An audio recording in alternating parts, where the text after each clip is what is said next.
Bienvenidos a nuestro curso virtual de Geografía para el nivel preuniversitario. Les saluda el profesor Andy Ortiz Tomasto. El día de hoy vamos a trabajar el tema la vertiente hidrográfica del Atlántico.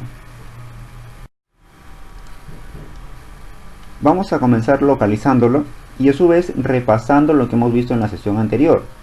Por ejemplo, toda la parte en color amarillo viene a ser la vertiente hidrográfica del Pacífico, que comprende casi en su totalidad la franja costera del Perú, ubicado al sector occidental de la cordillera de los Andes.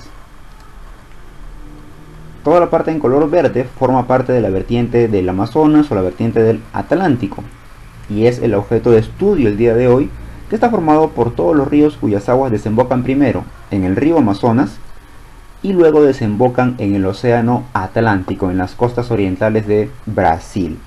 Esta vertiente de todo el río Amazonas es la más extensa del mundo e incluye a países como el Perú, Brasil, Colombia, Ecuador, Bolivia, Venezuela, además de Guyana y Surinam.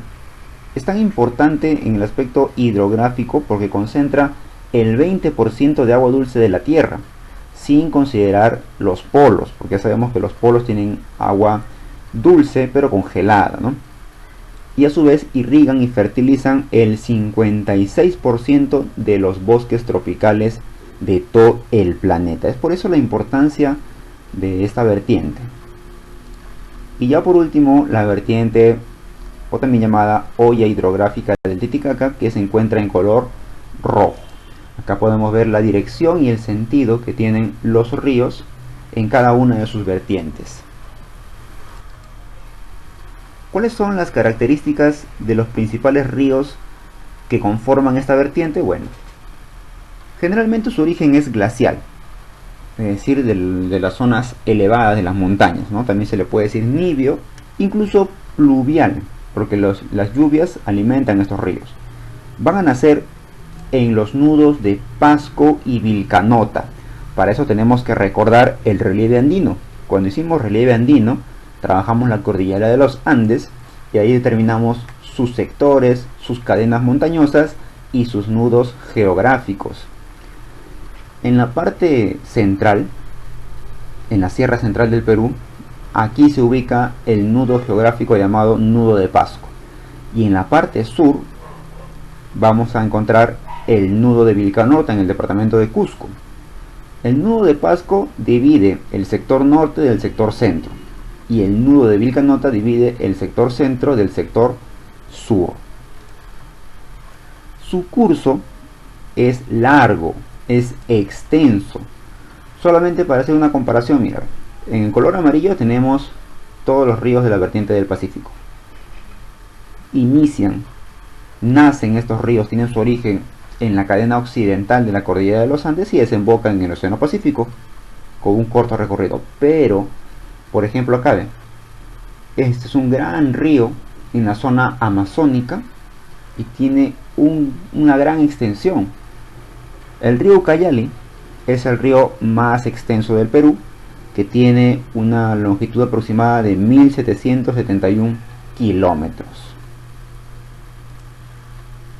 Tienen una pendiente baja.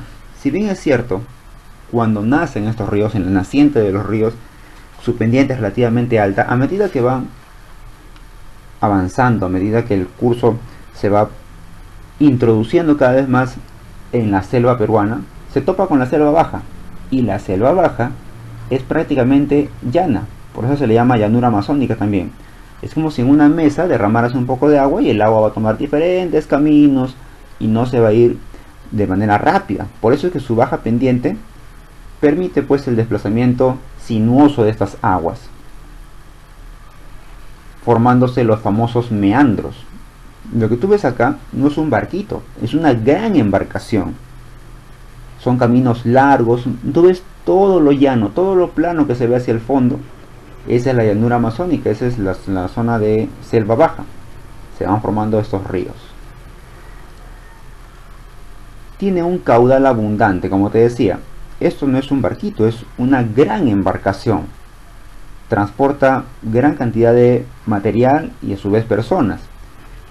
Y los árboles que tú ves acá parece gras, pero son árboles de gran tamaño. Recuerda que en la selva los árboles compiten en altitud por los rayos solares.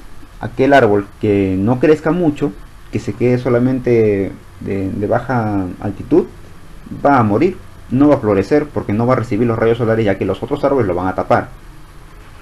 Entonces, siendo árboles enormes, este río que tú ves acá es extenso, es sumamente amplio.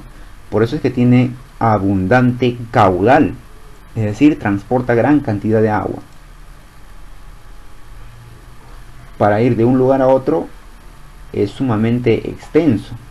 La embarcación recorre tranquilamente estos lugares. Y su régimen es regular. Eso quiere decir que todo el año, durante todas las estaciones, tienen casi siempre la misma cantidad de agua. A diferencia de la costa norte, por ejemplo, que en temporadas de verano, entre diciembre y marzo, debido al fenómeno del Niño, aumenta la cantidad de caudal que tienen los ríos. Debido a todas estas características que hemos mencionado, estos ríos de la selva, de la vertiente del Amazonas y del Atlántico, sí son navegables.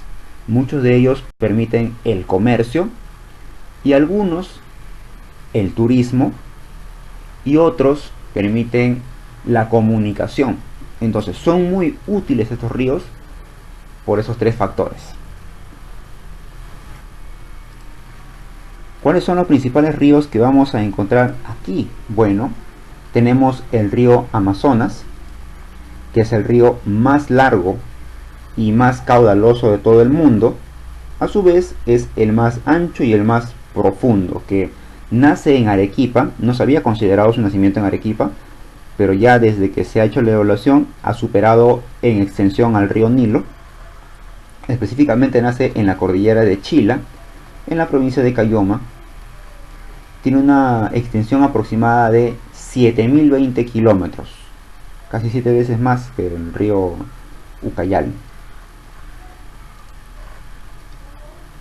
El río Ucayali, que es el más extenso del Perú con 1771 kilómetros, forma en su recorrido el Pongo de Orellana. ¿Y por qué son importantes los pongos? Recuerda cuando hicimos relieve amazónico, los pongos son potencial hidroenergético. Ahí se pueden construir centrales hidroeléctricas y generar energía eléctrica para todo el Perú. Luego tenemos el río Marañón, que es el río que tiene la mayor cantidad de pongos, como por ejemplo el de Rentema y el de Manseriche, por lo tanto tiene gran potencial hidroeléctrico. El río Huallaga, que forma el valle del Huallaga central, que a su vez es el valle más extenso de toda la selva alta. Es el principal afluente del río Marañón. El río Urubamba, que históricamente ha formado el valle sagrado de los incas, el valle de Urubamba, y en su recorrido forma el Pongo de Mainique. El río Mantaro, donde se ha construido dos centrales hidroeléctricas, en el Pongo de Santiago Antunes de Mayolo y en el Pongo de Restitución. Y por último el río Apurímac, que muchos lo consideran como la naciente del río Amazonas, y en su recorrido forma el Pongo de Apurímac. Recuerda, estos ríos tienen suma importancia para la economía y para la sociedad de la zona selva. ¿Por qué? Porque son fuente energética, forman valles longitudinales que se pueden aprovechar para la agricultura, brindan recursos hidrobiológicos y sirven como vías de comunicación, además de fomentar el turismo. Y ya para terminar, veamos un poco de confluencia fluvial. Profesor, ¿qué es eso? No entiendo el término. Confluencia, ya lo hemos visto, cuando los ríos se juntan. Fluvial, relativo a los ríos. ¿Cómo me acuerdo yo de ¿Qué ríos forman nuevos ríos? Bueno, acá tenemos el río más caudaloso del mundo. Si este es el más caudaloso, quiere decir que recibe en su recorrido las aguas de otros ríos. ¿Cuáles son las dos principales afluentes del río Amazonas? Vamos a ver acá. El río Marañón y el río Ucayali. Y te lo estoy poniendo en este esquema tal cual lo vas a encontrar en el mapa.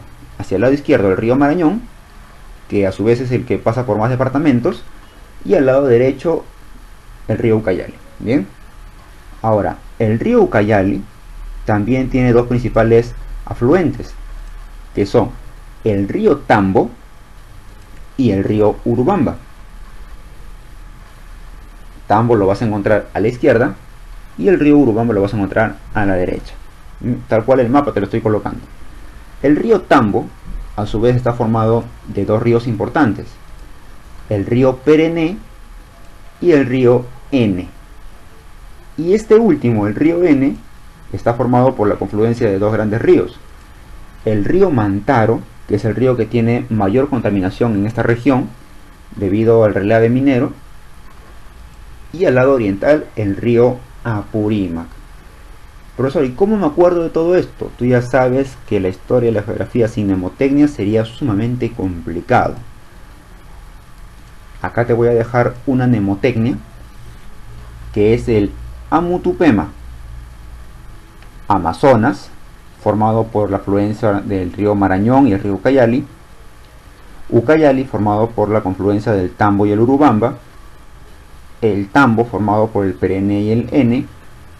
Y el N, formado por la unión de los ríos Mantaro y Apurímac. ¿Listo? Solamente quedaría memorizar que el río Guallaga es el principal afluente del río Marañón. Es decir, el río Guallaga desemboca y lleva todas sus aguas hasta el río Marañón.